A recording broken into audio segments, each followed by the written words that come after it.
आप भी राजनेता हो, हम भी राजनेता हो हैं। हाँ, सेवक कह लीजिए।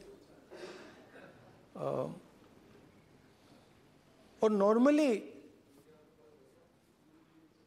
आजकल की राजनीति में जो हमारी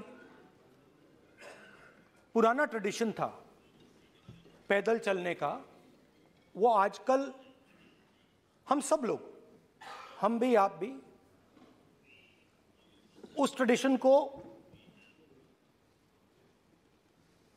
शायद भूल गए या उसका हम पालन नहीं करते। मैं भी उसमें शामिल था, आप भी उसमें शामिल हैं। हम सब, कोई गाड़ी में जाता है, कोई हवाई जहाज में जाता है, कोई हेलीकॉप्टर में जाता है, मगर पैदल कम चलते हैं। ठीक है, ठीक है। और जब पैदल चला जाता है, हाँ पैदल जाएंगे, सब जगह पैदल जाएंगे, घबराइए मत। तो जब पैदल चला जाता है, मैं 1 किलोमीटर की बात नहीं कर रहा हूं, 10 की नहीं कर रहा हूं, 25 की नहीं कर रहा हूं, मैं 200-300-400 किलोमीटर की बात कर रहा हूं। जब 200-300-400 किलोमीटर चला जाता है तो शरीर पे दबाव पड़ता है, दर्द होता है, मुश्किल आती है। शुरुआत में चलते वक्त लोगों की आवाज सुन रहे थे हम,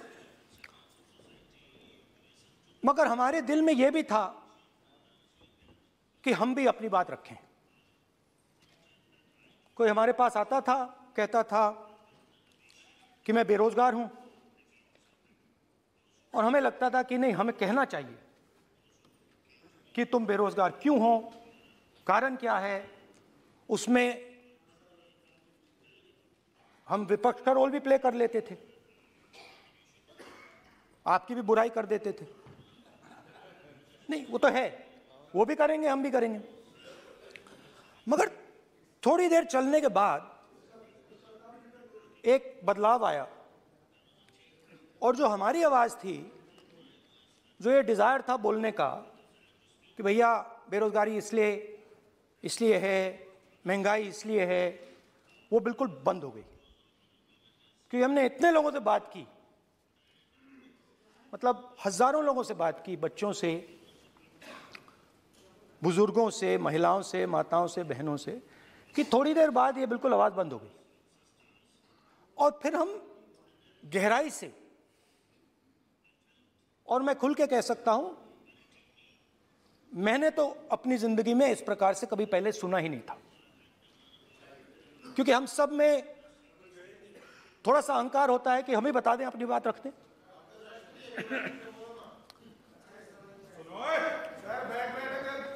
तो आस्ते आस्ते जब हम चले 500-600 किलोमीटर बाद, जनता की आवाज गहराई से सुनाई देने लगी, और एक प्रकार से यात्रा, इंडिविजुअल्स नहीं, यात्रा हमसे बोलने लगी। नहीं, गहरी बात है, समझ नहीं आएगा। आप समझने की कोशिश करो। यात्रा हमसे बोलने लगी। 200 किलोमीटर आप चलने की कोशिश करिए, पता चल जाएगा। और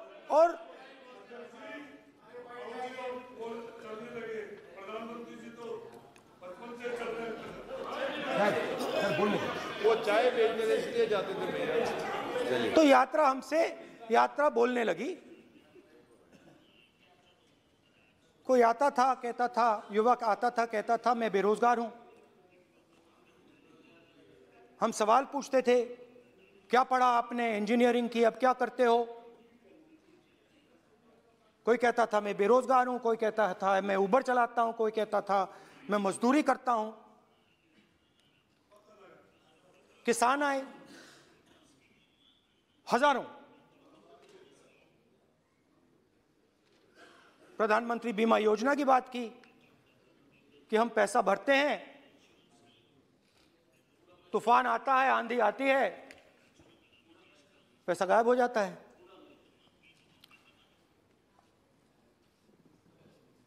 किसानों ने यह भी कहा कि हमारी जमीन छीन ली जाती है, हमें सही रेट नहीं मिलता, जमीन अधिग्रहण बिल जो था वो लागू नहीं होता। आदिवासियों ने कहा, वनवासियों ने नहीं, आदिवासियों ने, कि जो ट्राइबल बिल में हमें दिया जाता था वो आज छीना जा रहा है। तो बहुत सारी चीजें हमको सुनने को मिली, मगर मेन थ्रस्ट अगर मैं कहूं, मेन थ्रस्ट बेरोजगारी, महंगाई और किसान। उसमें एमएसपी थी, उसमें बीज की समस्या थी, किसान बिल की समस्या थी। अच्छा, अग्निवीर की भी बात की लोगों ने। आपने अभी बोला कि अग्निवीर देश को फायदा पहुंचाएगा, मगर हिंदुस्तान का युवा जो 4 बजे दौड़ता है, आर्मी में भर्ती होने के लिए दौड़ता है, वो आपकी बात से सहमत नहीं है। उनने हमसे कहा कि पहले हमें 15 साल की सर्विस मिलती थी, पेंशन मिलती थी, अब 4 साल के बाद हमें निकाल दिया जाएगा, कुछ नहीं मिलेगा, पेंशन नहीं मिलेगी। सीनियर ऑफिसर्स ने कहा कि हमें तो लगता है कि ये जो अग्निवीर योजना है ये आर्मी के अंदर से नहीं आई, ये कहीं और से आई है, ये आरएसएस से आई है, होम मिनिस्ट्री से आई है। ये सीनियर आर्मी के लोगों ने कहा है, मैं नहीं कह रहा हूं, कि हमें लगता है कि ये आर्मी के ऊपर ये योजना थोपी गई है और ये आर्मी को कमजोर करेगी। आर्मी के जनरल्स ने हमें कहा, जो रिटायर्ड हैं, उन्होंने हमें कहा, राहुल जी, हजारों लोगों को हम हथियार की ट्रेनिंग दे रहे हैं और फिर थोड़ी देर बाद उनको समाज में डाल रहे हैं। बेरोजगारी है, समाज में हिंसा बढ़ेगी।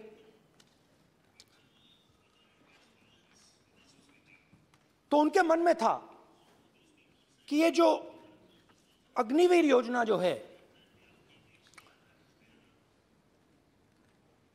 ये आर्मी के अंदर से नहीं आई है। और मुझे नाम भी बताया कि अजीत डोवल जी ने ये योजना आर्मी पे थोपी है। क्यों नहीं ले सकते? क्यों नहीं ले सकते? बिल्कुल ले सकते हैं, पार्लियामेंट में थोड़ी है वो। क्यों नहीं ले सकते? क्या बात कर रहे हैं? सर, ये तर्क है, बाद में अडानी के लिए भी यही बोलने वाले हैं, फिर ये तर्क है इनका। तो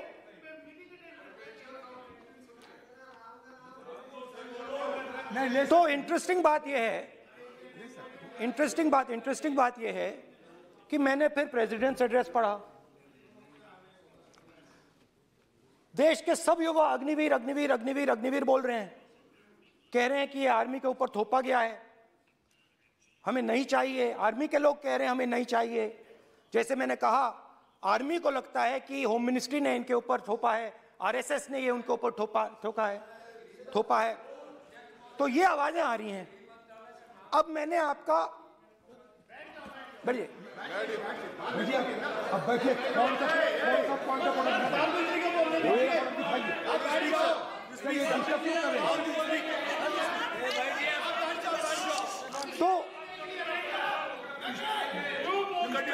तो एक फर्क, मैं थोड़ा पानी ले आऊं, मैंने पानी, तो मुझे एक फर्क दिखा। प्रेसिडेंट्स एड्रेस में बहुत सारी चीजें बोली गई। अग्निवीर के लिए एक लाइन थी, एक शब्द, एक बार अग्निवीर शब्द का प्रयोग किया गया और वो भी अग्निवीर योजना हमने दी, उससे ज्यादा कुछ नहीं बोला। कहां से आई, कौन लाया, किसको फायदा होगा, ये नहीं बोला। बेरोजगारी शब्द ही नहीं था उसमें। आपने देखा होगा, बेरोजगारी शब्द ही नहीं था प्रेसिडेंट एड्रेस में। महंगाई शब्द ही नहीं था।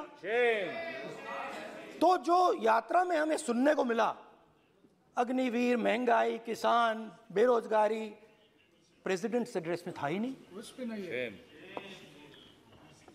तो ये मुझे थोड़ा अजीब लगा कि जनता कुछ कह रही है और प्रेसिडेंट एड्रेस में कुछ और सुनाई दे रहा है। अच्छा, एक और चीज हमें बताई गई। तमिलनाडु से लेकर केरला, महाराष्ट्र, मध्य प्रदेश, सब जगह एक नाम सब जगह हमें सुनने को मिला, अदानी। यह नाम पूरे हिंदुस्तान में, केरल में, तमिलनाडु में, महाराष्ट्र, कर्नाटका, हिमाचल, कश्मीर, सब जगह अदानी अदानी अदानी अदानी अदानी।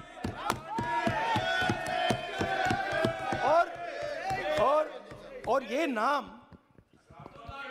नहीं, और इस नाम के बारे में जब लोग बोलते थे मुझसे, तो 2-3 सवाल पूछते थे। ये पूछते थे कि ये जो अदानी जी हैं, ये किसी भी बिजनेस में घुस जाता है, ये सफलता प्राप्त कर जाता है, ये कभी फेल नहीं होता। और युवाओं ने मुझसे यह सवाल पूछा कि भाई ये हो क्या रहा है, हम भी सीखना चाहते हैं। मोदी जी ने कहा स्टार्टअप करो, हम भी अदानी जी जैसे बनना चाहते हैं कि भैया किसी भी बिजनेस में घुस जाओ और एकदम सक्सेस हो जाए। यह पहला सवाल था। दूसरा सवाल था कि ये अदानी जी हैं, ये किसी भी बिजनेस में घुस जाते हैं। पहले ये 1-2 बिजनेस करते थे, अब ये 8-10 सेक्टर्स में काम करते हैं। Airports, data centres, cement, solar energy, wind energy, aerospace and defence, consumer finance, renewables, media. तो उन्होंने मुझसे पूछा कि राहुल जी, हाँ वेट करो, वेट। हाँ, धन्यवाद।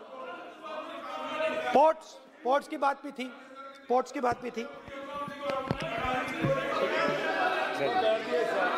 ये भी सवाल पूछा, कि भैया एक बात बताइए, राहुल जी बताइए हमें कि अदानी जी का जो नेटवर्थ है वो 3 साल के अंदर, नहीं सॉरी, 2014 से लेकर 2022 तक ये $8 बिलियन से $140 बिलियन कैसे हो गया? कैसे हुआ? मोदी कैसे? मोदी है तो मुमकिन। ये 2014 में अगर आप दुनिया की, मुस्कुरा रहे हैं आप, बीजेपी में है ना आप, तो ये लिस्ट आती है, एक लिस्ट आती है दुनिया के सबसे अमीर लोगों की। इस पे ये 609 नंबर पे थे 14 में। 609 पीछे बिल्कुल। पता नहीं जादू हुआ, दूसरे नंबर पे पहुंच गए। मोदी है तो मुमकिन है।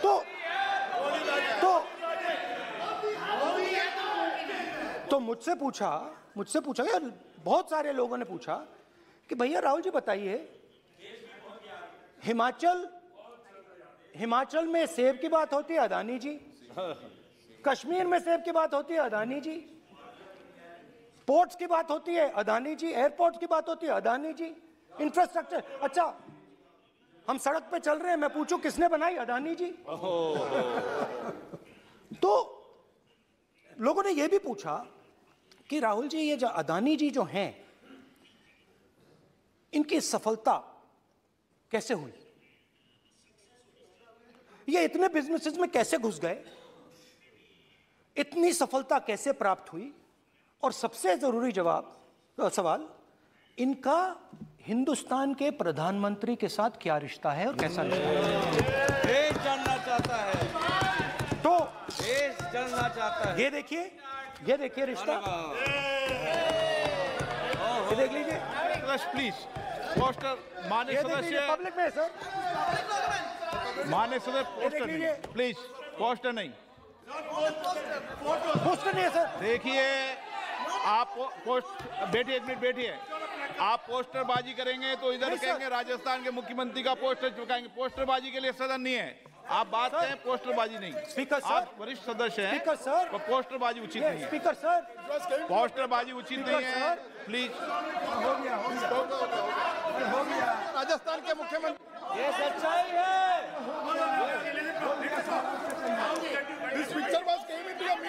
चलिए पोस्टर नहीं, प्लीज। वो लिख के दे दो मुझे। हाँ आ गया। Just right it neatly. तो नहीं स्पीकर सर, वो फोटो है सर, वो पोस्टर नहीं है।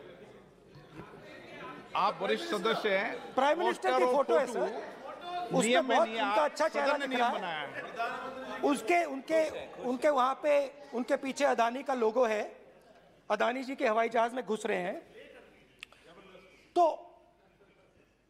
तो मैंने सोचा कि आज के प्रेसिडेंट्स एड्रेस में मैं थोड़ा जो नरेंद्र मोदी जी का और अदानी जी का रिश्ता है उसके बारे में आपको थोड़ा बता देता हूं। प्लीज प्लीज बताइए। तो वो आप बता देना।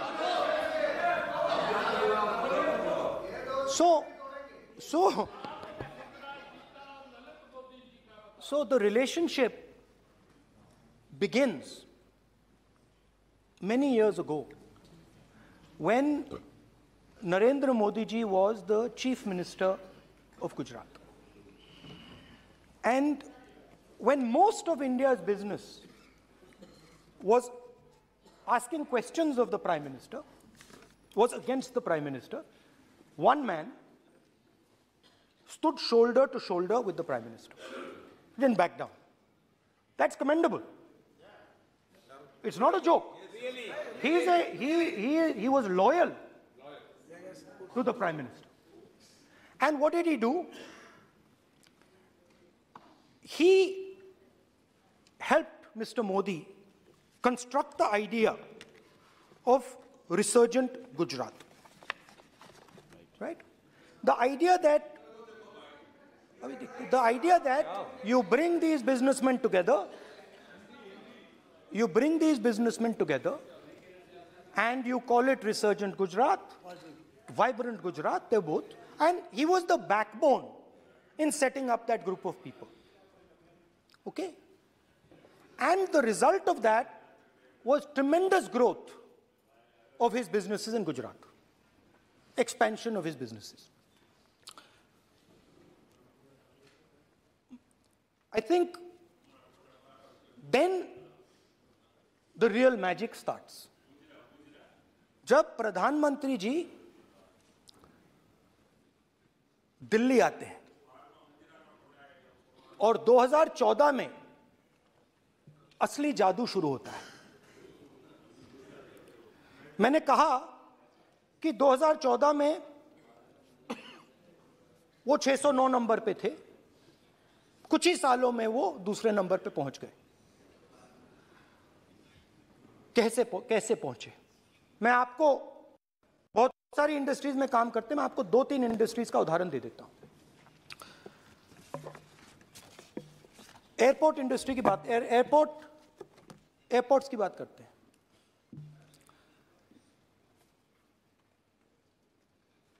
कुछ साल पहले सरकार ने हिंदुस्तान के एयरपोर्ट्स को डेवलप करने के लिए दिया। नियम था, there was a rule that anybody who does not have prior experience in airports cannot be involved in development of these airports. नहीं, गलत नहीं बोल रहा हूँ।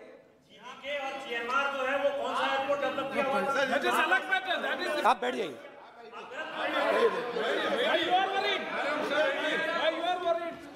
अडानी के डिफेंस में आ गए सर। देखिए, अरे माननीय सदस्य प्लीज मेरी बात सुनो। तो एक मिनट मेरी बात सुनो। ये एक मिनट बात सुनेंगे। ये संसद है, अपन किस दिशा पर चर्चा कर रहे हैं ये देश देख रहा है। हमें राष्ट्रपति अभिभाषण पर चर्चा करें तो उचित रहे, बाकी आपकी इच्छा है, स्वतंत्र अभिव्यक्ति है।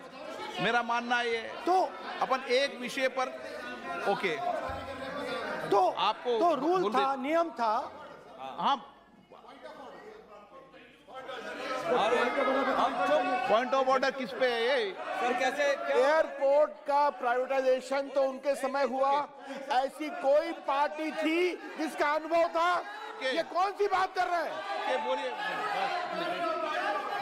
ओके प्लीज प्लीज ओके, बोलने दे आपको नेता को, तो बोलने दे आपको नेता को। रूल था, प्लीज बोलने दे। रूल था कि अगर कोई एयरपोर्ट बिजनेस में नहीं था तो वो इन एयरपोर्ट्स को ले नहीं सकता था। इस रूल को हिंदुस्तान की सरकार ने बदला। किसी ने भी बनाया हो रूल था, किसी ने भी बनाया हो रूल था। रूल बनाया किसने बात नहीं है, रूल बदला किसने बात है। रूल बदला गया और किसके लिए?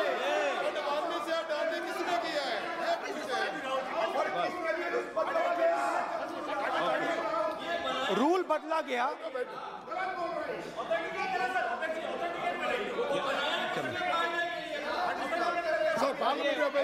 चलता रहेगा क्या सर?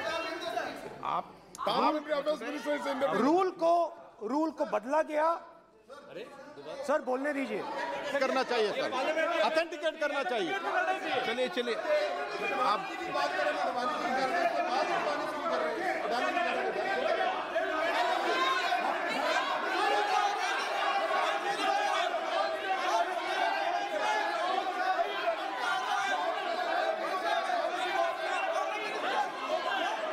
रूल बदला गया सर, स्पीकर सर।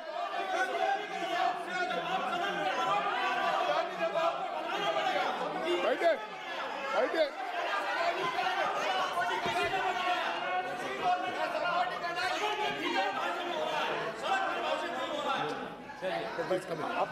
तो ये रूल बदला गया। उस समय मीडिया में इसके बारे में चर्चा हुई थी। रूल बदला गया और अदानी जी को 6 एयरपोर्ट्स दिए गए। उसके बाद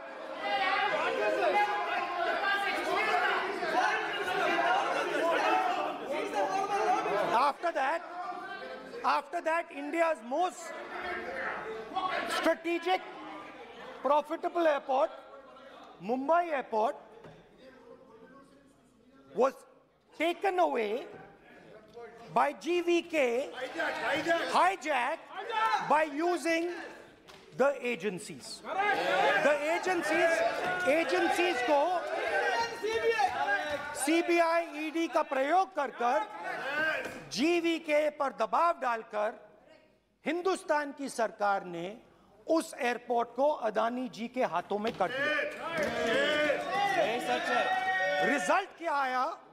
रिजल्ट आया कि एयरपोर्ट्स में आज अदानी जी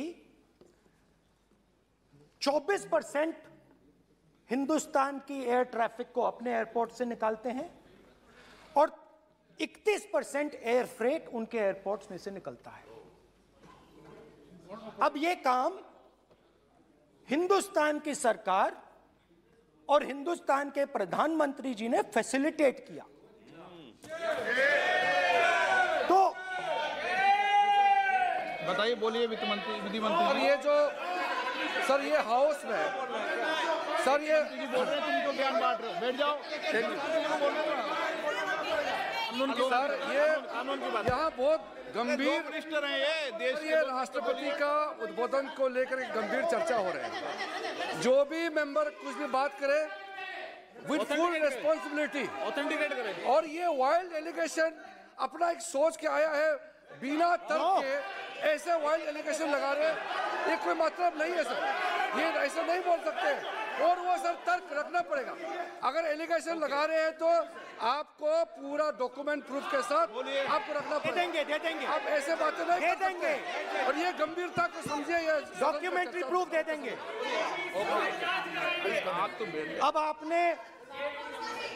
अब आपने जो पिछले स्पीकर थे उन्होंने फॉरेन पॉलिसी की बात की, हम भी फॉरेन पॉलिसी की बात करते हैं। चलिए डिफेंस से शुरू करते हैं। बहुत ऑप्शंस है, आप बताइए कहां से शुरू करें। बिजली, डिफेंस, कोयला, बहुत ऑप्शंस है। Defence, let us start with defence.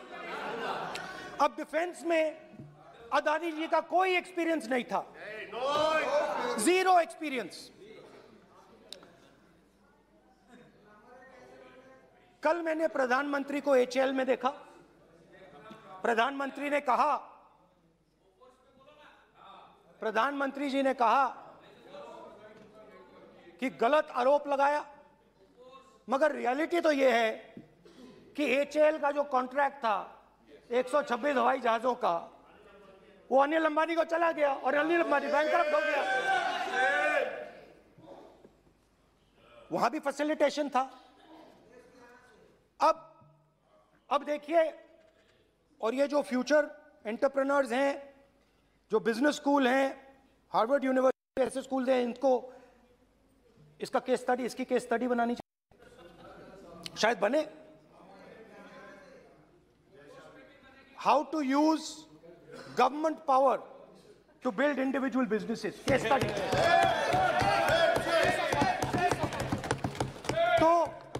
तो अब देखिए, अदानी जी की डिफेंस में इंटरेस्ट देखिए।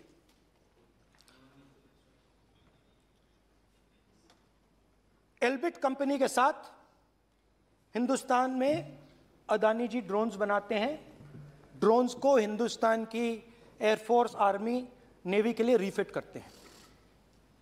अदानी जी ने यह काम कभी नहीं किया है पहले। HAL ये काम करती है। हिंदुस्तान में और भी कंपनीज हैं जो ये काम करती हैं, मगर प्रधानमंत्री जी इजराइल जाते हैं और उसके एकदम बाद अदानी जी को ये कॉन्ट्रैक्ट मिल जाता है। मगर एक नहीं मिलता। ये मत सोचिए कि ये सिर्फ एक कंपनी की बात हो रही है, ये इंडस्ट्रीज की बात होती है यहां पे। जैसे मैंने आपको दिखाया, एयरपोर्ट का पूरा सिस्टम उठा के ले गए, 30% मार्केट शेयर एयरपोर्ट में ले गए, वैसे ही डिफेंस में करा। तो 4 डिफेंस की इनके पास कंपनीज हैं। ये काम इन्होंने कभी नहीं किया। स्मॉल आर्म्स, जिसमें टवॉर है जो हमारी स्पेशल फोर्सेस यूज करती है, आर्मी यूज करती है, जिसमें गलील स्नाइपर राइफल है, ये सब अदानी जी बनाते हैं। सीधा स्ट्रेट इजराइल में प्राइम मिनिस्टर जाते हैं, प्राइम मिनिस्टर के साथ वहां पे मतलब बीच में पैदल चलते हैं और फिर जादू से पीछे से इंडिया का फर्स्ट कॉम्प्रिहेंसिव MRO मिल जाता है मेंटेनेंस के लिए, जहाजों के मेंटेनेंस के लिए। स्मॉल आर्म्स का बिजनेस मिल जाता है, इजरायली जो ड्रोन्स हैं उसका बिजनेस मिल जाता है। मतलब जो हिंदुस्तान और इजराइल का डिफेंस का रिश्ता है वो पूरा का पूरा अदानी जी के हाथ में चला जाता है। खत्म कहानी। हाँ, उसमें पेगासस भी है, तो पता नहीं वहां से क्या मतलब पेगासस कैसे आया, क्या हुआ, किसने दिया। अच्छा, एक और बड़ी इंटरेस्टिंग चीज है, एक कंपनी है अल्फा डिफेंस, जो डिफेंस इलेक्ट्रॉनिक्स का काम करती है, एवियोनिक्स का काम करती है, और बहुत स्ट्रेटेजिक कंपनी है। वो भी अदानी जी के हवाले कर दी गई, अदानी जी ने एक्वायर कर लिया। तो आपने देखा कि एयरपोर्ट्स का बिजनेस 30% मार्केट शेयर, हिंदुस्तान और इजराइल का जो वेपन्स का बिजनेस है 90% उठा के ले गए। एक विजिट, ये है फॉरेन पॉलिसी। चलिए, अब मैंने आपको इजराइल की बात बताई, ऑस्ट्रेलिया चलते हैं। कोयला ऑस्ट्रेलिया चलिए। ऑस्ट्रेलिया में अदानी जी जाके, नहीं क्यों, आप तो डिबेट करना चाहते थे, आप ही तो डिबेट करना चाहते थे। आपने बोला था कोई भी विषय पे डिबेट हो तो हो गया अब डिबेट। अब क्यों डर रहे हो डिबेट से? अब क्यों डर रहे हो डिबेट से? क्यों डर रहे हो? जब हमने जेपीसी की मांग की आपने बोला सदन में उठाओ। अब क्यों डर रहे हो? अब क्यों डर रहे हो? अब क्यों डर रहे हो? आप चर्चा से क्यों डर रहे हो? चर्चा से डर रहे हो आप?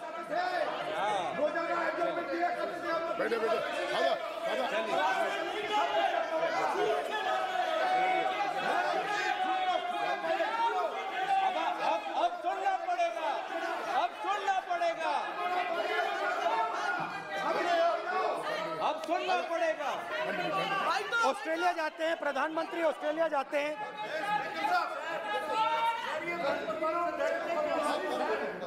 प्रधानमंत्री ऑस्ट्रेलिया जाते हैं।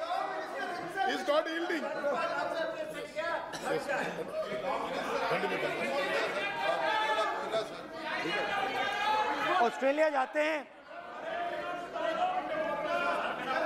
क्या नंबर बताएं? 369। सर ये क्या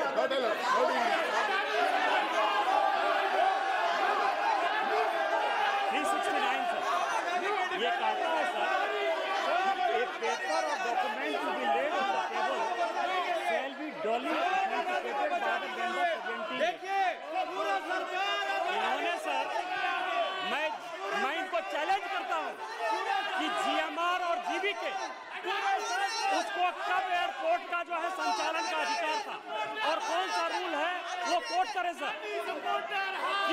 किस रोल के आधार पर ये, इनको मैं चैलेंज करता हूं, पूरी कांग्रेस पार्टी को चैलेंज करता हूं कि जीएमआर और जीबीके को कौन सा एयरपोर्ट चलाने का लाइसेंस जब दिया तो उनको उसका नॉलेज था।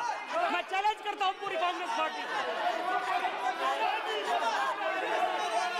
जब इन्होंने बिरला को बनाने का दिया, डालमिया को बनाने का दिया, टाटा को बनाने का दिया लाइसेंस, उस वक्त उनको कौन सा मोटर चलाने का अधिकार था सर?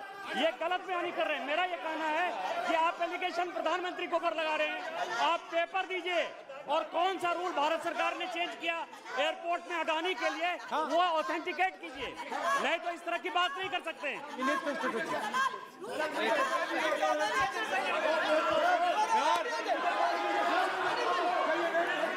करना पड़ेगा, ऑथेंटिकेट करना पड़ेगा। राहुल गांधी जी आपको ऑथेंटिकेट करना पड़ेगा। आप ऐसा नहीं बोल सकते हवा में, आप हवा में बोल रहे हो और प्रधानमंत्री जी पर आरोप लगा रहे हो। आपको ऑथेंटिकेट करना ही पड़ेगा। आप ऐसे ही बोल रहे हो कि जीएमआर का जीवीके का समय रूल था, कहा था रूल? कोई रूल नहीं था। आपको यू हैव टू ऑथेंटिकेट और ऑथेंटिकेट करके ही रखना पड़ेगा आपको। पहले रखिए और उसके बाद आगे बात करने देंगे, नहीं तो माफी मांगिए देश से। आप प्रधानमंत्री जी पर आरोप लगा रहे हैं, सर बोलने दीजिए। अनाप शनाप आरोप लगा रहे हैं, बिना किसी डॉक्यूमेंट के आरोप लगा रहे हैं प्रधानमंत्री जी पे। रूल 353 सर, रूल 353 किया है sir, no allegation of defamatory or incriminatory nature shall be made unless you have given notice. छोड़िए, वो तो प्रधानमंत्री के खिलाफ एलिगेशन लगा रहे हैं बिना नोटिस दिए, बिना कोई डॉक्यूमेंट दिए। सर ये रिकॉर्ड पर नहीं आना चाहिए सर, ये बिल्कुल रूल का उल्लंघन है। और क्या क्या बातें वो कह रहे हैं सर, मैं उसको रिपीट नहीं करना। Reckless allegation, baseless allegation in violation of rules, sir ये स्वीकार नहीं होना चाहिए। ओके सर, लेट अस एक सब बैठिए। ऑस्ट्रेलिया पीएम जाते प्लीज हैं। बैठिए, आप प्लीज बैठिए। वरिष्ठ वकील साहब बैठिए। ऑस्ट्रेलिया जाते हैं। एक मिनट राहुल जी, एक मिनट। नियम 369 भी मैंने देखा है, 353 भी देखा है। मेरा आग्रह है, सदन भारत की संसद है, हम एक ही विषय पर सारी राष्ट्रपति की चर्चा लगाए, ये उचित है क्या? फिर आपको बोलना बोले नहीं स्पीकर नो, साहब, गलत तरीका है राहुल गांधी जी, आप बोल नहीं, गलत तरीका है। क्या देश को संदेश देना चाहते हैं आप? क्या संदेश देना चाहते हैं देश को? चलिए राहुल गांधी जी। ऑस्ट्रेलिया में प्रधानमंत्री जाते हैं। आप बोलिए सर, स्पीकर सर, प्रधानमंत्री जी ऑस्ट्रेलिया जाते हैं और जादू से State Bank of India $1 billion loan Adani ji को ऑफर कर देता है। सर इसका भी डॉक्यूमेंट जरूरी है क्या, बताओ? मोदी जी, आपका सरकार की बात है। कदीर प्लीज। उसके बाद मैं उदाहरण दे रहा हूं, पूरी दुनिया में मोदी जी जाते हैं, घूमते हैं, तो मैं बता देता हूं क्या होता है वहां पे। बांग्लादेश में गए, हाँ काम पे ही जा रहे हैं, वही तो बोल रहा हूं, काम पे जा रहे हैं। बांग्लादेश जाते हैं, मोदी जी की पहली ट्रिप होती है बांग्लादेश में। वहां पे बांग्लादेश को इलेक्ट्रिसिटी बेचने का डिसीजन लिया जाता है। कुछ ही दिन बाद बांग्लादेश पावर डेवलपमेंट बोर्ड 25 साल का कॉन्ट्रैक्ट अदानी जी के साथ साइन कर देता है। 1500 मेगावाट इलेक्ट्रिसिटी का कॉन्ट्रैक्ट अदानी जी। चलिए वहां से श्रीलंका चलते हैं।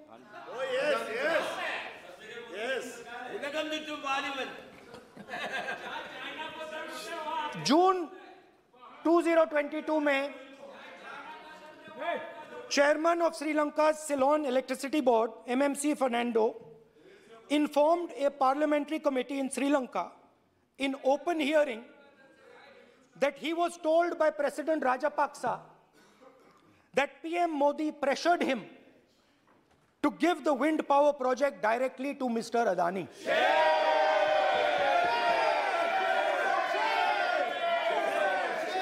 मतलब श्रीलंका इलेक्ट्रिसिटी बोर्ड के चेयरमैन कहते हैं कि उन्होंने राजापाक्सा जी ने कहा कि हिंदुस्तान के प्रधानमंत्री ने उनको कहा है कि ये विंड पावर का प्रोजेक्ट है, ये अदानी जी को देना है।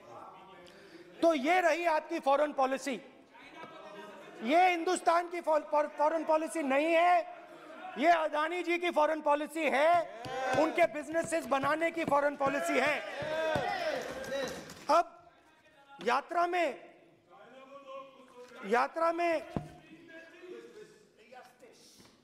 में मुझसे 2-3 और सवाल पूछे गए। यात्रा में लोगों ने मुझसे पूछा, राहुल जी ये जो LIC कंपनी है इसका पैसा अदानी जी की मदद करने के लिए क्यों डाला जा रहा है? उन्होंने यह भी पूछा कि अदानी जी के जो शेयर्स हैं बड़े वोलेटाइल हैं, उसमें LIC का पैसा क्यों डाला जा रहा है? तो मेरा कहना है कि एक सेकंड, मेरा कहना है कि अदानी जी की मदद प्रधानमंत्री जी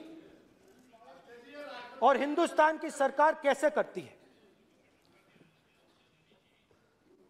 हजारों करोड़ रुपए हिंदुस्तान के public sector banks Adani ji को मिलता है। 27,000 करोड़ रुपए SBI, PNB 7,000 crore, bank of Baroda 5,500 crore, ये मैं लिस्ट चलती जाएगी। LIC का एक्सपोजर 36,000 करोड़ रुपए, 3 crore SBI and other PSU bank holders. Money is going to Mr. Adani and to finance.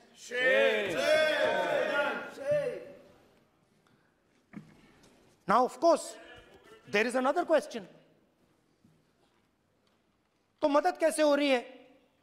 Hindustan के पब्लिक सेक्टर बैंक्स का पैसा, LIC का पैसा नरेंद्र मोदी जी, अदानी जी को दिया जा रहा है।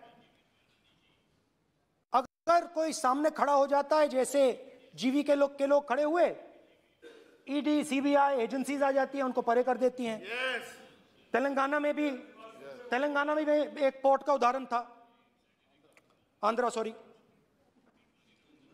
मगर मेन सवाल और सबसे इंटरेस्टिंग सवाल दूसरा है। कुछ दिन पहले ये हिंडनबर्ग रिपोर्ट आई,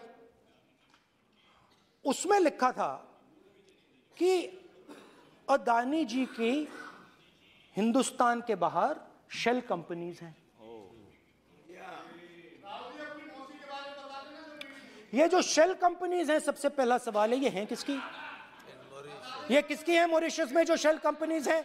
और ये जो हजारों करोड़ रुपया ये शेल कंपनीज हिंदुस्तान में भेज रही हैं, ये किसका पैसा है?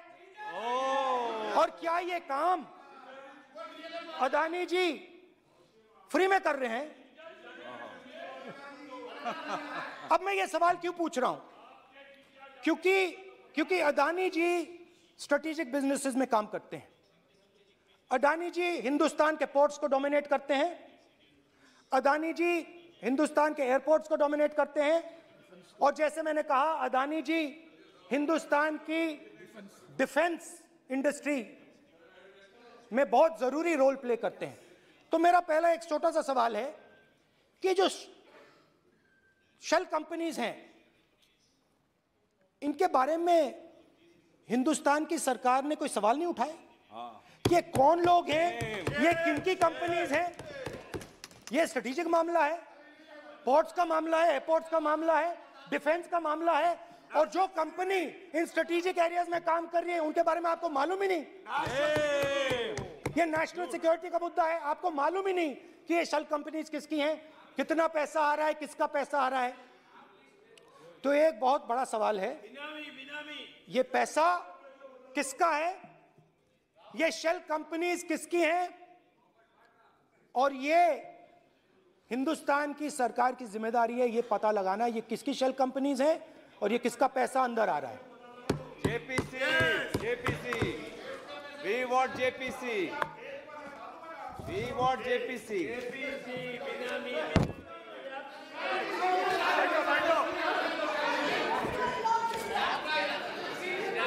अच्छा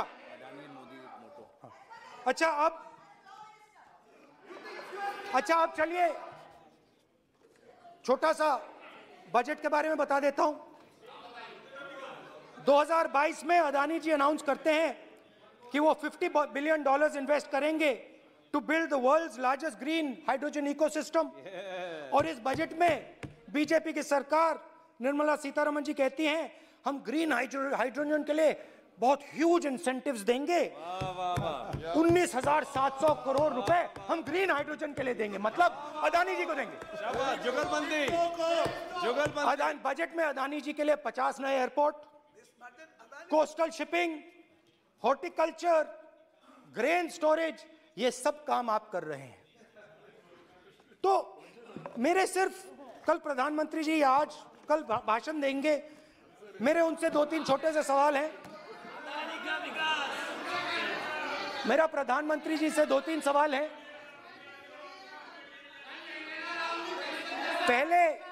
पहले अदानी जी के हवाई जहाज में मोदी जी जाते थे, अब मोदी जी के हवाई जहाज में अदानी जी जाते हैं। पहले लोकल मामला था, फिर नेशनल मामला हो गया, उसके बाद इंटरनेशनल मामला हो गया।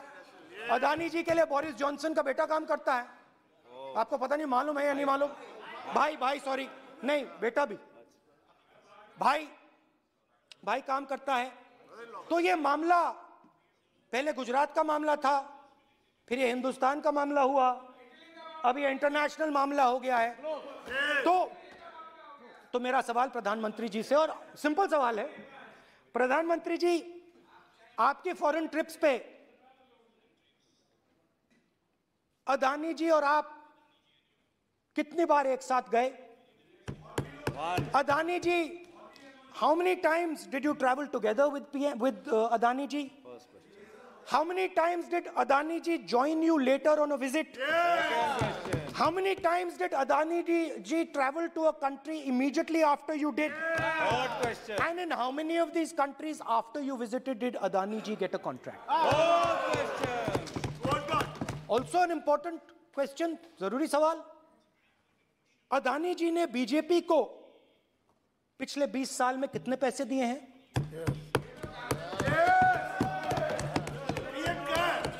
इलेक्टोरल बॉन्ड्स में कितना पैसा दिया है?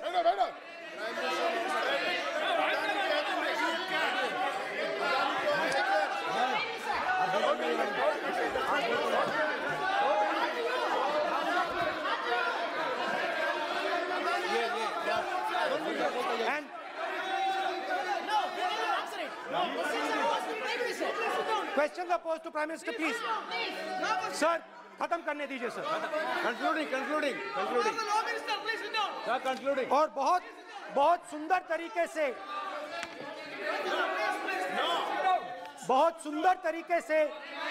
वो चलिए क्या हो रहा है सर? मैं सिर्फ इतना कहना चाहता हूं, राहुल जी अभी आप सीनियर एमपी हो गए हैं, आप एक सीनियर एमपी हो चुके हैं. हम लोग एक्सपेक्ट करते हैं कि इस सदन का सदस्य होने के नाते जो भी बातें आप करेंगे गंभीरता से आप बात करेंगे. बाहर आप जो भी भाषण देते हैं हम लोग उसको रोक नहीं सकते हैं. इस सदन के अंदर में जो भी बात कही जाती है पूरा गंभीरता के साथ, प्रमाण के साथ कहे जाना चाहिए. ये परंपरा है. और राहुल जी ने कहा कि प्रधानमंत्री विदेश घूमने जाते हैं. तो मैंने आज वो जो युवाओं ने मुझसे सवाल पूछा था कि अदानी जी की इतनी बिजनेस एक्यूमेन कहां से आई, इतने अलग अलग सेक्टर्स में अदानी जी ने कैसे सक्सेस प्राप्त की, अदानी जी के बारे में पूरी दुनिया को स्टडी करनी चाहिए, हार्वर्ड यूनिवर्सिटी को स्टडी करनी चाहिए कि पॉलिटिक्स के बीच में और बिजनेस के बीच में कैसा रिश्ता होता है. India is a case study and prime minister Narendra Modi should be given a gold medal in this. Now बहुत अच्छी तरह बीजेपी के जो पिछले स्पीकर थे उन्होंने मेरे भाषण को इंकैप्सुलेट किया मेरे लिए. बहुत अच्छी तरह आपने जो मैं सोच रहा था आपने उससे और भी अच्छी तरीके से बोल दिया. Coming together is a beginning, keeping together is progress, working together is success. Adani ji and Narendra Modi ji, thank you.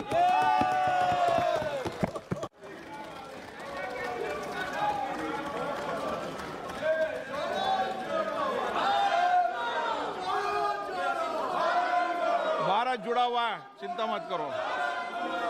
Shrimati Kanimozhi, माननीय सदस्य मैं आग्रह कर सकता हूं, सदन आपका है. कोई अपनी यात्रा पर चर्चा करता है, कोई करता है, अच्छी हो राष्ट्रपति अभिभाषण पर चर्चा करो. न्यूज़ 18 इंडिया की web series FIR number 208 streaming now.